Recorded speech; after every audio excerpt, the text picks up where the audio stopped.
Tô nervoso. Tem um motivo. O motivo é o que vai acontecer agora, que é um encontro sensacional. Ele gravou uma música que foi gravada por ele, que vai entrar aqui, que é o motivo dele estar nervoso. Então você anuncia, atenção, senhoras e senhores, vai lá, você anuncia, você sabe anunciar bem, anuncia como você... Eu gostaria que todo mundo recebesse de pé, por favor. Com o maior carinho, Sidney Magal!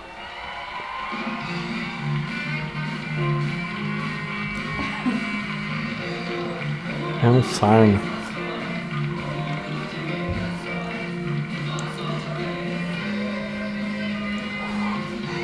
De tanto ficar com a Rose.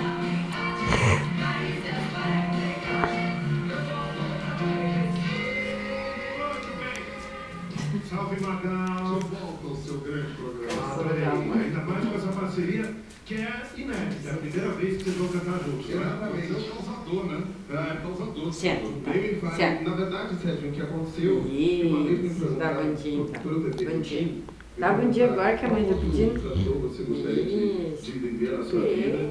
E aí eu falei, Sidney Magal, você me deu esse presente. Eu estar aqui. Eu fiquei super envaidecido, porque sempre que eu vejo alguma... Sempre eu vejo alguma matéria dele, ele está sempre falando que quando era pequenininho, lógico, entregando a minha idade para todo mundo, mas quando ele era pequenininho, ele já gostava de Sandra Rosa, de Sangue de Ferro. Então quando você me convidou, foi o maior prazer para mim vir aqui cantar junto. Cabeçudo. Vamos embora, por favor, vamos lá. Muito obrigado. Narizinho, narizinho.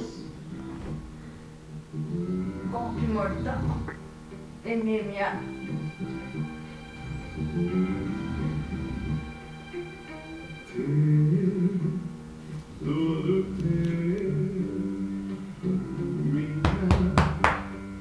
Narizinho, narizinho.